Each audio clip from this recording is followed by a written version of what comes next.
जय भीम दोस्तों, जय भीम हिस्ट्री रिसर्च सेंटर में आपका स्वागत है। आज का जो टॉपिक 10 मई 1857 का दिन गर्मी के मौसम का आगमन हो चुका था और सूरज आसमान से आग बरसा रहा था। यह आग भारत के वातावरण को गर्म कर रही थी, लेकिन ऐसी ही एक आग हर भारतीय के दिल में भी धधक रही थी। यह एक ऐसी क्रांति की आग थी जिसने ब्रिटिश हुकूमत की जड़ें हिलाकर रख दी थी।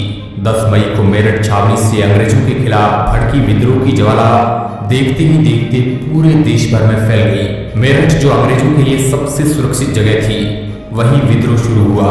अंग्रेजों के जुल्मों का घड़ा भर चुका था और हर हिंदुस्तानी के जहन में बस एक ही ख्वाब था, वो थी आज़ादी।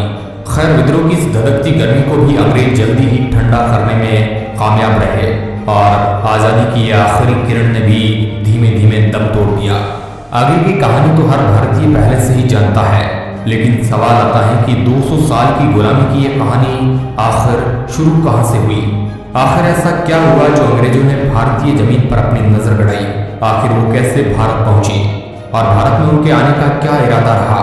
दोस्तों, इन सवालों का जवाब जानने के इरादे से अंग्रेजों ने सूरत बंदरगाह से पहली बार भारतीय सरजमीन पर अपना कदम रखा। तब भारतीय नहीं जानते थे कि यह व्यापारी कंपनी पूरे देश को अपनी गुलामी की जंजीर में बांधने के मंसूबे साथ लेकर आई है। हालांकि अंग्रेजों ने अपने व्यापार को 1609 में स्थापित किया, लेकिन भारत में ईस्ट इंडिया कंपनी की स्थापना 1600 में ही हो गई थी। दक्षिण व दक्षिण पूर्व एशियाई राष्ट्रों के साथ व्यापार करने के लिए 1600 ईस्वी में जॉन वॉर्स और जॉन वाइट द्वारा ब्रिटिश जॉइंट स्टॉक कंपनी की स्थापना की थी। प्रारंभ में इस जॉइंट स्टॉक कंपनी के शेयर धारक ब्रिटिश व्यापारी और अभिजात वर्ग के लोग ही थे और इस कंपनी का ब्रिटिश सरकार के साथ कोई सीधा संबंध नहीं था। लेकिन अंग्रेजों से पहले बाकी कई यूरोपीय देश भारत तक पहुंच चुके थे। भारत यूरोपीय देशों के लिए सबसे प्रमुख व्यापारिक केंद्र के रूप में सामने आ रहा था, जिसके बाद ब्रिटिशर्स के मन में भी भारत में व्यापार करने की ललक जाग उठी। कुल 7 वर्षों के इंतजार के बाद पहली बार अंग्रेजों को सूरत में कारखाना स्थापित करने की शाही अनुमति हासिल हो गई, जिसके बाद इन्हें ऐसी ही एक और अनुमति विजयनगर साम्राज्य से भी हासिल हुई, जिसके अनुसार ये व्यापार के लिए दूसरा कारखाना मद्रास में खोल सकते थे। व्यापार की शुरुआत होने के साथ ही सभी यूरोपीय देशों में यहाँ के मसालों के व्यापार पर अपना हक स्थापित करने की महत्वाकांक्षा बढ़ती चली गई, जिसके चलते आगे चलकर इन कंपनियों के बीच कहीं जंग भी हुई। खैर, अब तो ये तो हम जान गए कि ईस्ट इंडिया कंपनी भारत में कब आई, लेकिन सबसे पहले जरूरी सवाल तो ये आता है कि आखिर अंग्रेज भारत कैसे आए। इसके पीछे आखिर कौन सी पहेली छिपी हुई है। चलिए थोड़ा पीछे जानते हैं। इतिहास गवाह है कि वेस्टर्न कंट्रीज में एक समय ऐसा भी आया जब लोग दुनिया को एक्सप्लोर करने के उद्देश्य से जहाज लेकर समुद्र में चल पड़ते थे। ये वो दौर था जब पूरे विश्व का नक्शा बनकर तैयार नहीं हुआ था, इसलिए लोगों में विश्व को खोजने की होड़ मची हुई थी।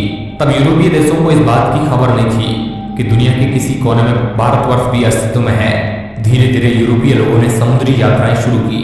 शुरुआती दौर में लोगों की ये यात्राएं खजाने को लेकर थी। यात्रा करने के लिए यूरोपीय देश जिन जहाजों का इस्तेमाल करते थे, उनका दाम काफी ज्यादा होता था। ऐसे में महीनों की मेहनत के बाद वह जिस राज्य या देश में पहुंचते थे, वहां से भारी मात्रा में खजाना लूटकर यूरोप लेकर आया करते थे और ये खजाना उन लोगों में बांटा जाता था जिन्होंने जहाज को बनाने में कीमत लगाई होती थी। इस तरह से यूरोपीय देशों में खजाने की मात्रा बढ़ती जा रही थी। यूरोपीय लोग अमीर होते जा रहे थे। यूरोपीय देशों को तब तक भारत के बारे में कोई जानकारी नहीं थी। भारत तक पहुंचने का सफर सबसे पहले वास्को डी गामा ने तय किया। वास्को डी गामा ब्रिटेन के ना होकर बल्कि एक पुर्तगाली थे, जिनके पिता पहले से ही नाविक थे। ऐसे में वास्को डी गामा ने भी नाविक बनने का फैसला किया। साल 1497 में 170 लोगों के साथ मिलकर Vasco D gamma Lisbon port से भारत के लिए रवाना हुए और अफ्रीका के cap of good hop part वाले समुद्री रास्ते का इस्तेमाल करते हुए वह भारत के कालीकट क्षेत्र पहुंचे। वहां जाकर वह कालीकट के राजा जेमरीन से मिले और उनसे भारत के साथ व्यापारिक संबंधों की स्थापना को लेकर वार्ता की। ये बातचीत वास्को डी गामा के लिए उपयोगी नहीं रही। ऐसे में वास्को डी गामा वापस पुर्तगाल लौट गए और सितंबर 502 ईस्वी में वे दोबारा भारत आए। इस बार की यात्रा में उन्होंने पिछली यात्रा से ज्यादा सफलता प्राप्त की और भारत और पुर्तगाल के व्यापारियों के बीच व्यापारिक संबंध स्थापित करने में सफल रहे। वास्को डी गामा की सफलता को देखते हुए पुर्तगाल के राजा ने बाकी व्यापारियों को भी भारत जाने और व्यापार करने के आदेश दिए। इसी राह पर चलते हुए 1502 में पुर्तगाल द्वारा एक कंपनी स्थापित की गई, जिसे पुर्तगाली ईस्ट इंडिया कंपनी के नाम से जाना गया। इस कंपनी के स्थापित होते ही कई व्यापारी भारत की ओर आकर्षित हुए और व्यापार तेजी से बढ़ने लगा। कंपनी की सफलता को देखते हुए राजा ने 1505 में एक फैक्ट्री की स्थापना की, जिसका गवर्नर फ्रांसिस्को डी अल्मेडा को चुना गया। पुर्तगाल के बाद भारत पहुंचने वाली अगली कंपनी थी डच ईस्ट इंडिया कंपनी, जो कि नीदरलैंड से भारत पहुंची थी। यह कंपनी नीदरलैंड से सबसे पहले भारत के मसूलीपट्टनम तट पर पहुंचे, जिसके बाद इस देश ने भी भारत के साथ व्यापारिक संबंध स्थापित करने की कोशिश की। डच कंपनी ने मसूलीपट्टनम पर अपना दबदबा जमाने के बाद सूरत और नागापट्टनम पोर्ट पर भी व्यापार स्थापित किया और धीरे धीरे भारत के कई क्षेत्रों में अपनी फैक्ट्री स्थापित की और अपने व्यापार को तेजी से भारत के कई तटों तक फैलाया। साल 1605 में जब डच कंपनी का व्यापार भारत के कई क्षेत्रों में फल फूल रहा था, तभी सूरत बंदरगाह से भारत में एंट्री लेती है ब्रिटिश कंपनी। भारत पहुंचने के बाद ब्रिटिशर्स को महसूस हुआ कि दिन ब दिन पुर्तगाल और डच कंपनीज का भारत के साथ व्यापार बढ़ता जा रहा है। ऐसे में ब्रिटेन को भी भारत के साथ व्यापारिक संबंध स्थापित करने की कड़ी जरूरत है। दोस्तों, बारीकियों पर जाए तो जॉन मिल्टन हॉल, जो कि ब्रिटिशर्स थे, वो सन 1599 ईस्वी में ही भारत आ गए थे। सन 1600 ईस्वी में ही इंग्लिश ईस्ट इंडिया कंपनी को क्वीन एलिजाबेथ द्वारा किए गए चार्टर से शुरू किया गया था। तब ये एक निजी संगठन था जो शेयर जारी करके शुरू किया गया था। शुरुआती दौर में ब्रिटेन ने भारत में दिलचस्पी इसलिए नहीं दिखाई क्योंकि यह देश अमेरिका जैसे बड़े देशों को साथ युद्ध लड़ने में व्यस्त था।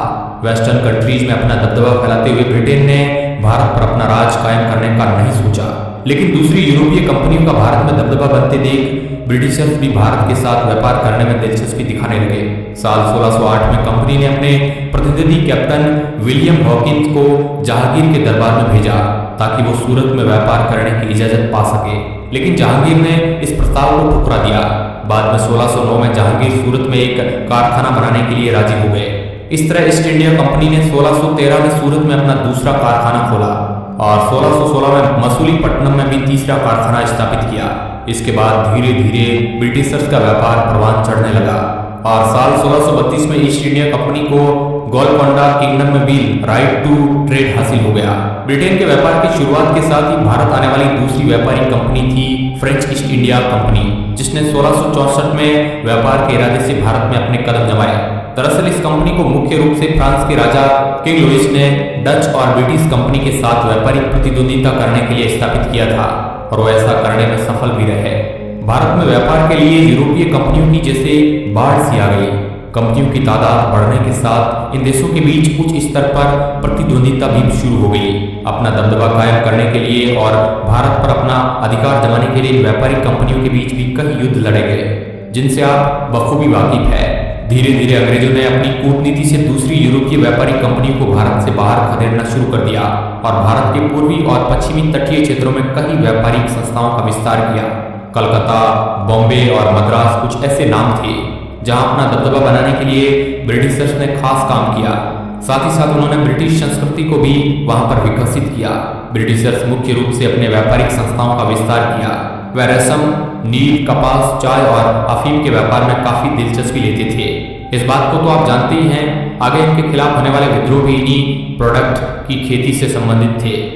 शुरुआती दौर में अंग्रेजों का भारत को अपना गुलाम बनाने का कोई इरादा नहीं था, लेकिन व्यापार करते हुए उन्हें इस बात का आभास हुआ कि सामाजिक, राजनीतिक और आर्थिक रूप से भारत काफी अस्त व्यस्त है। लोगों में काफी भेदभाव व आपसी मतभेद है। इन्हीं कमियों को देखते हुए अंग्रेजों ने व्यापार के साथ साथ भारत पर शासन करने का सपना देखा और अपने सपने को साकार करने में सफल भी रहे। तो ये थी अंग्रेजों और सभी यूरोपीय कंपनियों के भारत में आगमन की कहानी। बस यहीं से शुरुआत हुई उस गुलामी की दास्तान की, जिसने 200 सालों तक भारत के इतिहास को काला कर दिया। ये कहानी फिर कभी किसी और वीडियो में आपको सुनाएंगे। आज के वीडियो में बस इतना ही।